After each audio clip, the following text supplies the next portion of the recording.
donc tous ces éléments-là font que la plupart des pays de l'Union européenne poussent la Serbie vers l'intégration, ce qui n'était pas le cas il y a encore 2 ans. Donc l'intégration à l'horizon 2014-2017 devient envisageable alors qu'il y a 2 ans, en 2020. C'est quand même des progrès intéressants. Donc South Stream participe de nouvelle importance géostratégique que la Serbie aux yeux de l'Union européenne.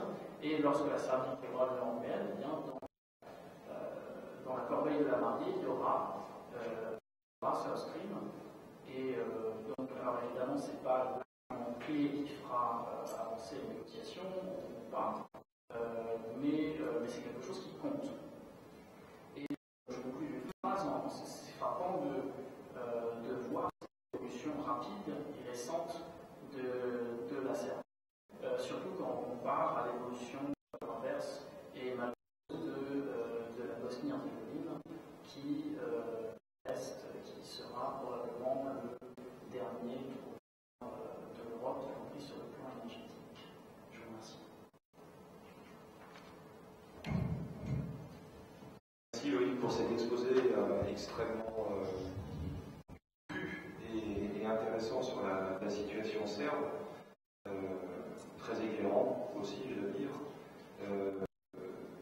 Avant que nous fassions une petite pause, je m'adresse à la salle, savoir s'il y a des questions.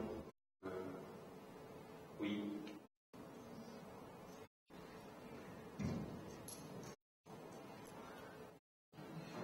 Juste une petite question par rapport ces deux gazoducs sous-marins, les deux Nord Stream et South Stream, par rapport à la sécurité des gazoducs, on a vu les explosions assez importantes en Sibérie qui a fait Kazachstan il y a quelques mois. On a tous le souvenir du golfe du Mexique, de la plateforme de British Petroleum. Ma question, c'est, connaissant l'importance du trafic aussi bien dans la mer Baltique que dans la mer Noire, quelles sont les mesures de sécurité, est-ce que vous avez des idées, et quelles peuvent être les conséquences sur le transport des humains et des marchandises qui sont importants dans ces deux zones, quelles sont les conséquences d'une éventuelle malheureuse explosion?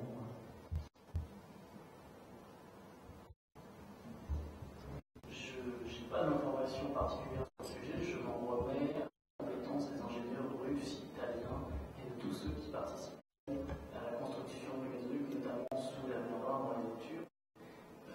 Je n'ai pas plus d'infos que ça. Si ça arrive du Mexique, si ça arrive en Sibérie, ça peut arriver partout dans l'action. Mais je fais confiance aux ingénieurs russes, bien sûr. Moi, je trouve des choses à dire sur notre site parce que c'est l'un des arguments pour les États battus de la Pologne pour essayer d'arrêter Nord Stream. Ça a été l'argument sécurité et sécurité environnementale, puisque la Baltique est une poubelle, a été une poubelle pendant longtemps et notamment pendant et après la Seconde Guerre mondiale, où on a des déchets toxiques, d'armes notamment, qui ont été purement et simplement balancés dans la Baltique, et on se dit qu'on ne voyait plus, c'était très bien. Et on va dire qu'on va poser, enfin on est en train de poser un tube au fond de la Baltique, ça veut dire qu'il faut un petit peu creuser quand même pour le poser, et ça veut dire qu'on est en train de remuer des choses avec des montards et d'autres choses tout à fait sympathiques. Donc ça a été l'un des arguments, et c'est intéressant d'avoir un décalage chronologique. Dans un premier temps, c'est la Lituanie d'ailleurs qui a argumenté sur la toxicité en disant on ne peut pas faire un gazoduc dans la Baltique, vu l'état de la Baltique. Personne n'a fait par les colonels, Bruxelles n'a rien entendu. Et dans un deuxième temps, une fois que Malte et la Pologne ont un peu laissé tomber, c'est-à-dire qu'ils ont abandonné le combat en disant de toute façon, ce gazoduc se fera. À ce moment-là, la Finlande, la Suède, l'Allemagne, les Pays-Bas, même l'Allemagne, commencent à dire oula, c'est ennuyeux. Il faut quand même qu'on fasse un peu plus de prospective. Et ça a retardé en fait les travaux. On a, avant de poser le tube, on a explosé un certain nombre de mines qui étaient au fond de la mer. Vous avez quand même un certain nombre d'associations qui se sont l'état des réserves halieutiques en prend un sacré coup, à supposer que c'est pas une ça n'arrange pas les choses. Ce qui me paraît aussi un argument intéressant en dehors de la sécurité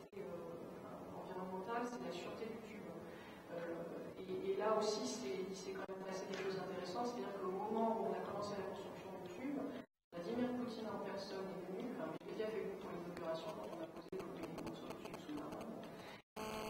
Poutine est venu très impliqué, évidemment, et a dit, bon, alors maintenant, une fois que ce tube est installé, il va falloir le surveiller.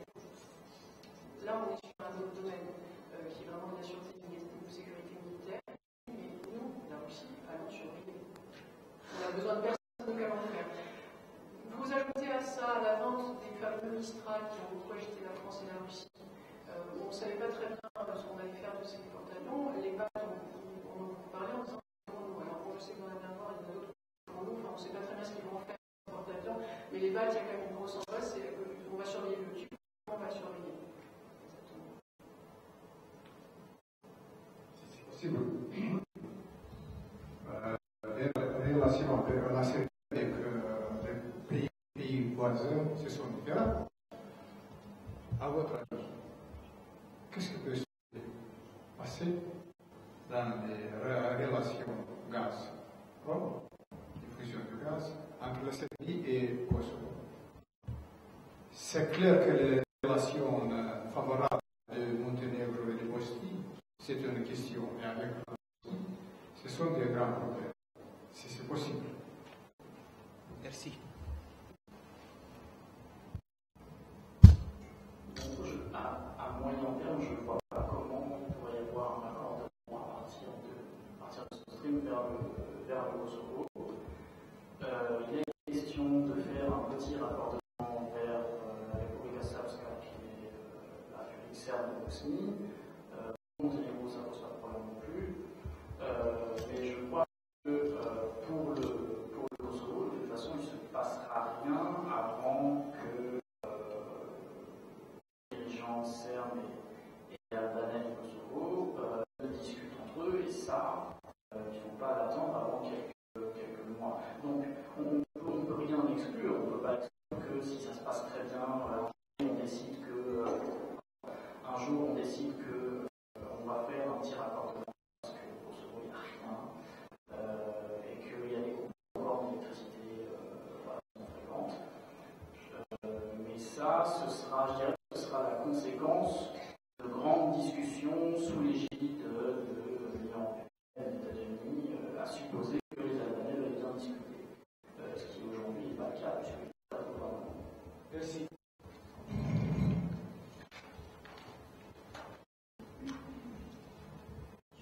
Je vais poser une question. C'est par rapport au changement climatique qui peut se passer dans le Gulf Stream. Parce que le Gulf Stream apporte de l'eau chaude. Et maintenant, on est dans le changement climatique. On voit qu'est-ce qui se passe dans la Russie. On a l'hiver plus froid. Est-ce que les changements climatiques sur le stream vont en quelque part influencer la construction, le projet qu'on veut avoir?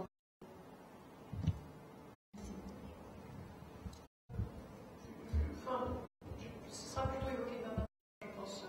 Donc il faut venir demain matin parce que ce sera vraiment la table qui sera beaucoup plus consacrée à ces questions. Et je pense qu'Alexis Poropiel aura sûrement des tas de choses très précises à dire.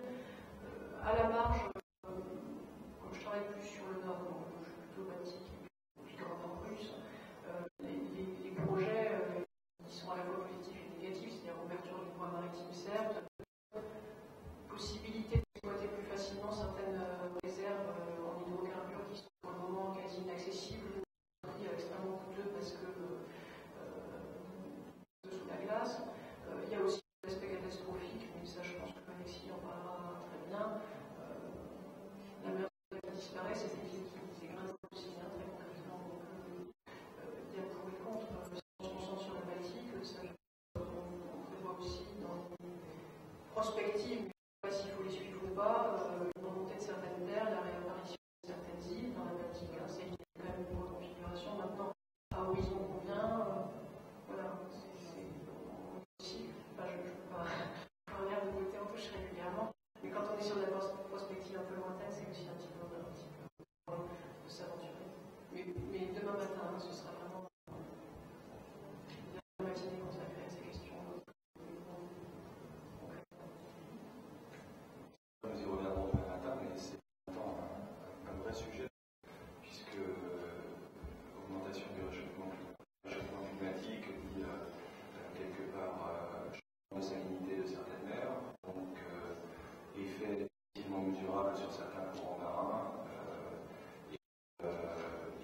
ça, c'est